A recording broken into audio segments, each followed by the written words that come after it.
سرخط خبرهای مهم. تفصیلات صدمه مدهش در سوخت. 2 ازبکستانی هم جان باختند. بازداشت کسی که به زندان مبلغ بردنی بود و مطبوعات اسرائیل درباره آمادگی به حمله‌های نو به ایران خبر دادند.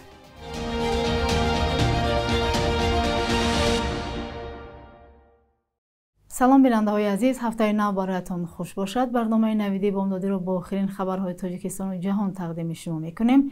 امروز دوشنبه 30 ایون است. رادیو آزادی بعضی تفصیلات تصادف مرگبار در راه خوجند مسجد را به دست آورد. پیش از ظهر 28 ایون 3 ماشین در نزدیکی دهه خمرآباد ناحیه باباجان غفوروف با هم برخوردند. راننده یکی از ماشین‌ها ساکن مسجد، دیگری از خوجند و سومی شهروند ازبکستان بودند. به گفته یک منبع آگاه، در پی این صدمه 7 نفر به هلاکت رسید که 2 نفرشان نابالغ هستند. این نورسان شهروندان ازبکستان بودند. مقامات دولتی از جمله وزارت کارهای داخلی تاجیکستان رسما تا نشر این برنامه حادثه را شرح ندادند. در یک ماه آخر این بار دوم است که در ولایت سوخت تصادف‌های مرگبار رخ می‌دهد. روز 29 می در واقعه همسان در حدود جمعیت گلخانه ناحیه جبار رسولوف 6 نفر جان باختند. با گذشت کمتر از یک هفته آتش بس میان اسرائیل و ایران، بعضی رسانه‌های اسرائیل ادعا کردند که ارتش و حکومت این کشور به جنگ نو ضد ایران آماده می‌شوند. با گزارش رادیوی فردا بخش فارسی رادیو آزادی، راهبران سیاسی و فرماندهان ارشد نظامی ایران نیز گفتند که به آتش بس با اسرائیل اطمینان ندارند.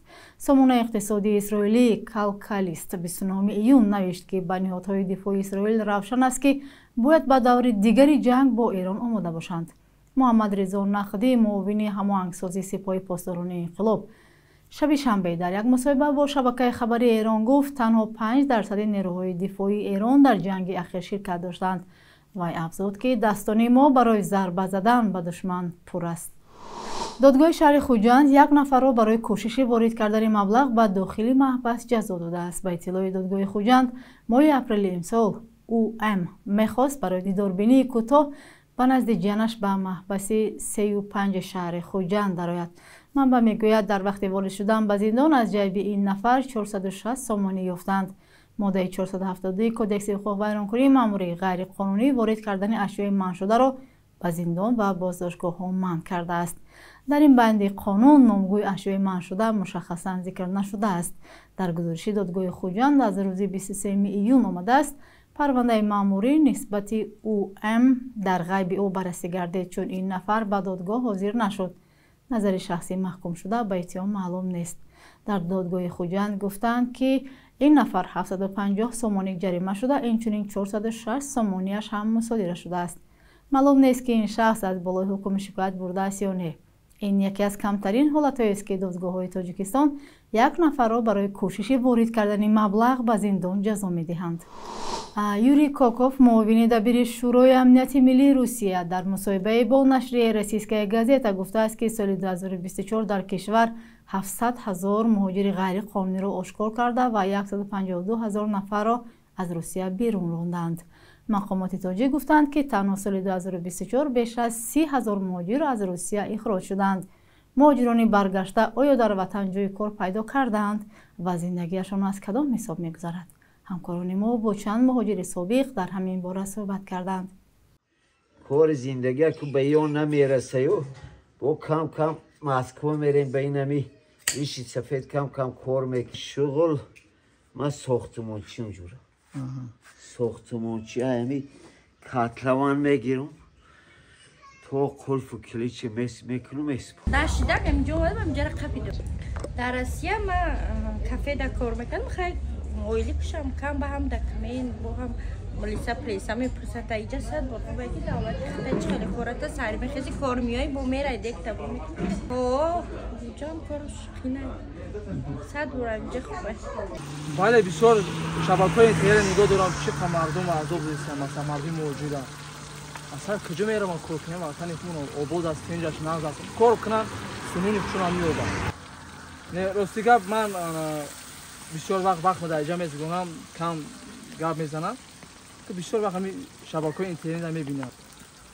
بله هستن بسیار آدمایی که مثلا خیلی توار نزدیک مثلا میبرن به کارن که مثلا غمشون میتن که ما جمع نخواست کجا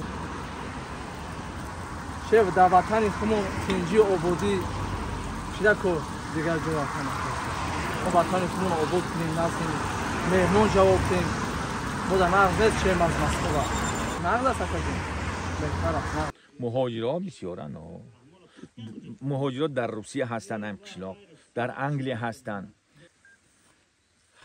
خیلی هست بچه های یاش قریب که خیلی از یک 20 تا ممکن باشه این همی دین ما یک 3-4 نفر دعا داده ماشین قدی رفتن همیجا برادران بود خواهران بود خیلی اشتوار بدن همیجا خیلی دعا کردیم انا ماشین قدی بره به طرف روسیه رهسی پارشی نمودیم خداوند ساق سلامت بریم بیاییم شرایطاشون خیلی خوبه خیلی خوبه خداوند برای مسافران در کجایی که نباشند خدا اونها را عمر دراز صحتمندی بردباری اون مراد و مقصدهایی که دارن سبب زندگانی رفتگان مراد و مقصدهاشون خداوند برآورده خیر گردونه یک خیر و برکتی بی‌نظیر خدا نصیبشان کنه.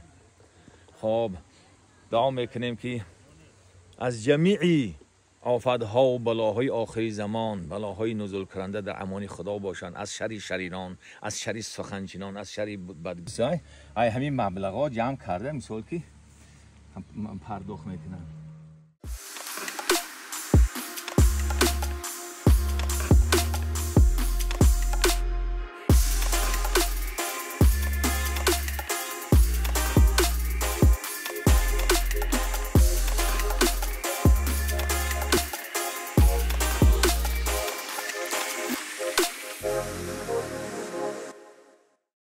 وزارت کار خارجه آذربایجان با عملکرد نیروهای روسیه نسبت مهاجران آذری در یکاترینبورگ ناراضی کرده است. در خبرنامه رسمی آمده است 27 ایون در جریان ریید پلیس روسیه 2 آذربایجانی به طور وحشیانه کشته شده چند نفر دیگر جراحت‌های وزنی برداشتند. 9 نفر هم بازداشت شد. نمایندگان وزارت کارهای خارجه آذربایجان گفتند پیوتر والکوف کاردار موقت سفارت روسیه را دعوت کرده ناراضگی باکو را به او رساندند. ماریا زخارова سخنگوی وزارت کارهای خارجه روسیه گفت عملیات و بازداشت چند نفر در یکاترینبورگ در دایره پرونده جنایی انجام شد. زخارova افزود گمانبران شهروندان روسیه هستند. مقامات روسیه میگویند از طریق نماینده‌شان در باکو به وزارت کارهای خارجه آذربایجان رساندند که وضعیت زیر نظارت مقامات تفتیشاتی قرار دارد. نشریه یک گزارش داده است که روز جمعه 27 ایون قریب 50 آذربایجانی در یکاترینبورگ بازداشت شدند. با گزارش این منبع 1 نفر آنها هنگام بازداشت هلاک شده است. سبب مرگ او بیماری قلب گفته می شود. مقامات آذربایجان از وحشیانه کشته شدن 2 آذری نگرانی کردند. چون همیشه در بخش اگرد تاریخ از مهمترین تحولات تاریخی برای امروز خبر می دهیم.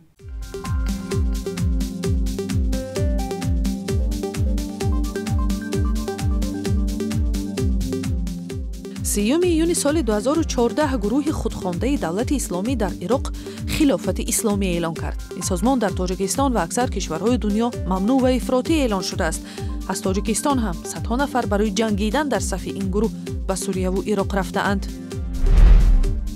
30 ایون سال 2012 حکومت برنامه رشد زبان تاجیکی را برای 4 سال آینده تصویب کرد. مسئولین کمیته زبان گفتند که هدف اصلی پاک کردن زبان ادبی از قالب‌های صنعی و لهجوی سال‌های اول شوروی است. 30 ایون سال 2016 منصبداران تاجیک دستور رسمی گرفتند که فطری روزه‌شان را بر اساس رویخط مخصوص به عائله‌های کم بضاعت داده از نتیجهش به دستگاه اجرایی پرزیدنت تاجیکستان گزارش می‌دهند. در یک دستور حکومت به مقامداران تاکید شده است که جریان سپردن صدقه فطری منصبداران را کمیته دین نظارت می‌کند. صبح امروز بانک ملی قرب اسعار خارجی را چنین تعیین کرده است. 1000 روبل روسی برابر است به 126 سومانی، 100 یورو به 1158 سومانی و 100 دلار 990 سومانی مقرر شده است.